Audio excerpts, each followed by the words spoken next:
Hello students, welcome to Jayashree teaching class. এখন আমরা class 5 এর রায়মার্টিন পঞ্চম চিত্রা 2025 বাংলা থেকে মডেল কোশ্চেন পেপার 9 সলভ করব, যেখানে একের একে কি বলেছে। ব্রিটিশ পতাকাকে বলা হতো ইউনিয়ন জ্যাক। জটি পিসিমার বড় মেয়ের নাম লাবণ্য। আমার দিকে তাকায় খালি কাঠবিড়ালি। মাস্টারদা ছিলেন উমাতারা হাই স্কুলের শিক্ষক। বোম্বা করে জ্যোৎস্না রাতে সবাই আলতা লাগায় চোখে। চাঁদিয়ালের বন্ধুর নাম পেট কাটা। মিষ্টি কবিতা লিখেছেন প্রেমেন্দ্র মিত্র। নেক্সট। নেপালের ভাইয়ের নাম কি? গোপাল। আবাহন শব্দের বিপরীত শব্দ হলো বিসর্জন। মাস্টারদের প্রিয় কবি ছিলেন রবীন্দ্রনাথ ঠাকুর। যা আকাশে দেখা যায় না, ঝড়। নিচের প্রশ্নগুলির উত্তর দাও। মাস্টারদার আসল নাম কি? সূর্যকুমার সেন। মন্ত্রী কার কোলে বসে কলসি বাজায়? ও রাজার। ক্ষুদিরাম সামান্য আয়ের গৃহস্থ। ওকে, সাজিয়ে শব্দ গঠন করো। নাকানি চোবানি। তুই কি পুরুষ তা লেখো। মধ্যম পুরুষ। নেপালের ভাই জটি পিসিমাকে কটি তাল দিয়েছিল? 2টি। চড়াই শব্দের অর্থ কি? নিচ থেকে উপরে উঠার খাড়া রাস্তা। পণ্ডিতেরা টাকের উপর কি লাগায়? ডাকের টিকিট। অবনতি শব্দটির বিপরীত শব্দ লিখি বাক্য তৈরি করো। অবনতি হয়ে যাবে কি? উন্নতি। সে পড়াশোনায় খুব উন্নতি করেছে। আখ সবার চাইতে মিষ্টি কেন? চিবিয়ে কষ্ট করে রস খেতে হয়, সেজন্য আখ সবার চেয়ে মিষ্টি। ইতস্তত হয়ে যাবে এখানে ওখানে। খাটুনি হয়ে যাবে কি? পরিশ্রম। এরপর কি রয়েছে দেখো। নির্দেশ অনুসারে নিচের প্রশ্নগুলির উত্তর দাও। সাংঘাতিক কাণ্ড। কেন কাণ্ডটি সাংঘাতিক? তারপর 120 পেজে রয়েছে। কোশ্চেন নাম্বার 1, এখান থেকে এতখানি করবে। পরবর্তী প্রশ্ন, কোন আকাশ আমরা চাই না? এটা রয়েছে 138 পেজে। 138 পেজে তোমাদের দেখায়। যে আকাশে ঝড় ওঠে না, মেঘ ডাকে না, সেই আকাশ আমরা চাই না। এরপর কি রয়েছে? ক্ষুদিরামের সংসার কিভাবে চলে? 143 পেজে রয়েছে। 14-2। 143-14-2 করে নেবে এখান থেকে এতখানি।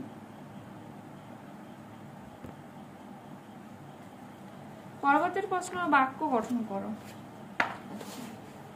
দুটো রয়েছে, একটা হচ্ছে তোমার অন্যমনস্ক আর রয়েছে কিচিরমিচির, তাই তো। অন্যমনস্ক কি রয়েছে? রাস্তা পার হওয়ার সময় অন্যমনস্ক হওয়া উচিত নয়। কিচিরমিচির, ভোরের বেলায় পাখির কিচিরমিচির শোনা যায়। পরবর্তী প্রশ্ন রয়েছে, জানিস নদীর চেয়েও বড় সাগর, এ কথায় কে কাকে বলেছিল? চাঁদিয়াল পেট কাটাকে কথা বলেছিল। বিপরীত শব্দ লেখো। সাধ্য হয়ে যাবে অসাধ্য, আগ্রহ হয়ে যাবে অনাগ্রহ। নিচের প্রশ্নগুলির উত্তর নিজের ভাষায় লেখো। রয়েছে কি? মিষ্টি কবিতায় কবি কোন পথে সহজেই গড়িয়ে পড়া যায় বলেছেন? 134 পেজে এটা রয়েছে। মসৃণ এবং ঢালু পথে সহজে গড়িয়ে পড়া যায়। পরবর্তী প্রশ্ন কি রয়েছে? আচ্ছা, কবির কাছে সহজে গড়িয়ে যাওয়া ভালো লাগেনি কেন? যে পথে কেউ পিছড়ে পড়ে না, হোঁচট খায় না, সে পথে চলতে কোনো সুখ নেই। সে পথে গড়িয়ে যেতে কেউ মজা পেলে সে মূর্খ হয়। তাই কবির কাছে এইরকম সহজে গড়িয়ে যাওয়া পথ ভালো লাগেনি। কবি কোন পথে চলাকে মিষ্টি বলেছেন? বলছে আখ চিবিয়ে কষ্ট করে রস খেতে হয় বলে আখ অত্যন্ত মিষ্টি লাগে। আসলে কষ্ট করে যা অর্জন করতে হয় তাই জীবনের মাধুর্য। অর্থাৎ যে পথে চড়াই উতরাই যে রয়েছে, দেখো, চড়াই উতরাই পার হওয়া বহু দূরগামী রাস্তা, ঝড় বৃষ্টি, রোদ্দুরময় আকাশ সকলের প্রিয়। মিনস আমরা বলতে পারি কিরকম, এই যে কোন পথে চলাকে মিষ্টি বলেছেন? কি বলবো আমরা? চড়াই উতরাই পার হওয়া বহু দূরগামী রাস্তাকেই কবি মিষ্টি পথ বলেছে। কারণ কষ্ট করে যা অর্জন করতে হয়, জীবনের মাধুর্য সার্থকতা সেখানে সেই সব প্রাপ্তিতেই লুকিয়ে থাকে। পরবর্তী প্রশ্ন রয়েছে, দেখো, ইংরেজ আমলে ভারতীয়দের প্রতি ইংরেজরা কেমন আচরণ করত? 116 পেজে এটা রয়েছে। 116 পেজে 23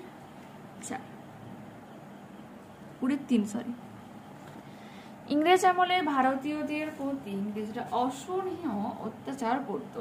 কোন কোন প্রতিষ্ঠানে সাদা চামড়ার লোক ছাড়া অন্য কোনো কারোর ঢোকার অনুমতি ছিল না। রেস্তোরাঁর গায়ে নোটিশ ঝুলত, কালো চামড়ার লোক এবং কুকুরের প্রবেশ নিষেধ। এইসব ঘটনার প্রতিবাদ করতে গেলে এদেশের মানুষ অত্যাচারিত হতো। এরপর কি রয়েছে, মাস্টারদার আদর্শ পুরুষ কারা ছিলেন? রামকৃষ্ণ ও বিবেকানন্দ। পুরুষ কাকে বলে? পুরুষ কয় প্রকার ও কি কি? 187 পেজে রয়েছে। আচ্ছা, দেখাচ্ছি। পুরুষ যাকে আশ্রয় করে ক্রিয়ার রূপ পরিবর্তিত হয় তাকে বলে পুরুষ বা পক্ষ। পুরুষের মাধ্যমে বাক্যের অন্তর্গত ব্যক্তিবোধক প্রাণী ও জড়বস্তুকে বিশেষ ও সর্বনাম পদের দ্বারা আলাদা করে চিনিয়ে দেওয়া হয়। পুরুষ কত প্রকার? 3 প্রকার হয়। উত্তম পুরুষ, মধ্যম পুরুষ, প্রথম পুরুষ। দেখেছ? এরপর কি রয়েছে, এমনি করে রোজ পৃথিবী নতুন হচ্ছে, জন্ম নিচ্ছে রোজ অসংখ্য প্রাণ। কিভাবে এমনটা হচ্ছে তা আকাশের দুই বন্ধু গল্প অবলম্বনে লেখো। 158 পেজ একটু ওপেন করো, আর প্রশ্নের সমাধানটা তোমরা এটা করে নেবে, যে গল্পে এইখান থেকে গল্পে বলা হয়েছে এখান থেকে করবে, এখান পর্যন্ত, এখান থেকে যেখানে ফুল আর পাখির কথা বলা হয়েছে। পরবর্তী প্রশ্ন কি রয়েছে, অনুচ্ছেদ রচনা করো। বাংলার উৎসব দেখাচ্ছি, দেখো, বাংলা উৎসব বলে হেডলাইন করলে এরপর লিখবে, একথা প্রচলিত যে বাংলায় 12 মাসের 13 পার্বণ। বাংলা নববর্ষ দিয়ে শুরু হয়। এটি ব্যবসায়ীদের হালখাতা খেলার সাক্ষ্য বহন করে।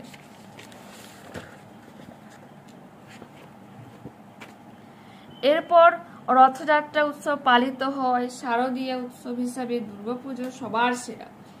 এই সময় 5 দিন ধরে মজা এবং খুশির ধারা বইতে থাকে। আলো উৎসব দীপাবলি দুর্গাপূজার পর অনুষ্ঠিত হয়। বাঙালিরা খ্রিস্টমাসকে উদযাপন করে তাদের জীবনে আনন্দ আনে। বিদ্যার দেবী সরস্বতী আরাধনার মাধ্যমে ইংরেজি পঞ্জিকা বর্ষ শুরু হয়।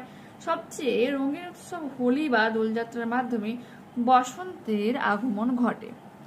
এছাড়া নবান্ন, ভাতৃদ্বিতীয়া, রাখি বন্ধন ইত্যাদি আরো অনেক আঞ্চলিক এবং সামাজিক উৎসব আছে। এভাবে বাংলা পুরোপুরিভাবে উৎসবের দেশ হিসেবে পরিচিত হয়। এরপর রয়েছে কি, জগদীশ চন্দ্র বোসকে নিয়ে লিখতে বলেছে, তো লিখবো এটাই আমরা। স্যার জগদীশ চন্দ্র বোস সর্বকালের অন্যতম সেরা বিজ্ঞানী। বাংলাদেশের ঢাকায় 1858 সালে 30 নভেম্বর তার জন্ম হয়। ফরিদপুরের গ্রাম্য পাঠশালায় তিনি প্রাথমিক শিক্ষা লাভ করেন। কলকাতায় আসার পর তিনি পরবর্তীকালে সেন্ট জেভিয়ার্স স্কুল ও সেন্ট জেভিয়ার্স কলেজে ভর্তি হন। তিনি লন্ডনে কেমব্রিজ বিশ্ববিদ্যালয় থেকে বিএসসি ও ডিএসসি ডিগ্রি লাভ করেন। প্রেসিডেন্সি কলেজের অধ্যাপক হিসেবে তিনি কর্মজীবন শুরু করেন। স্যার জগদীশ চন্দ্র বোস তড়িৎচুম্বক এবং উদ্ভিদের জীবন সম্পর্কে গবেষণা করেছিলেন। তিনি সমগ্র বিশ্বকে দেখিয়েছিলেন যে উদ্ভিদেরও প্রাণ আছে, তারা মানুষের মতো যন্ত্রণা অনুভব করে। 1917 সালে কলকাতায় তিনি বোস ইনস্টিটিউট স্থাপন করেন। 1937 সালে 23 নভেম্বর এই মহান বিজ্ঞানী শেষ নিঃশ্বাস ত্যাগ করেন। এরপর যেটা আমাদের কি রয়েছে দেখো, এরপর রয়েছে কি, তোমার দেখা একটা মেলা। এটা তোমাদের দেখিয়ে দিচ্ছি, এটা বইতে রায়মার্টিন সহায়িকাতে 198 পেজে রয়েছে, আর ডাইরেক্ট রয়েছে, সেটা পড়লাম না, দেখে নাও। আমার দেখা একটা মেলা বলবে, তারপরে এখান থেকে এই এতখানি লিখে দেবে। তো এখানেই আমরা এই মডেলটা কমপ্লিট করলাম। নেক্সট ক্লাসে আবারও দেখা হচ্ছে। যারা চ্যানেল নতুন রয়েছে অবশ্যই তোমাদের কাছে রিকোয়েস্ট রাখবো চ্যানেলটাকে সাবস্ক্রাইব করে নেওয়ার জন্য, বন্ধুদের কাছে ভিডিওটাকে শেয়ার করে দেওয়ার জন্য। যদি ভালো লাগে থাকে প্লিজ এটা লাইক বাটনে ক্লিক করো, হাই বাটনে ক্লিক করো। ওকে, বাই।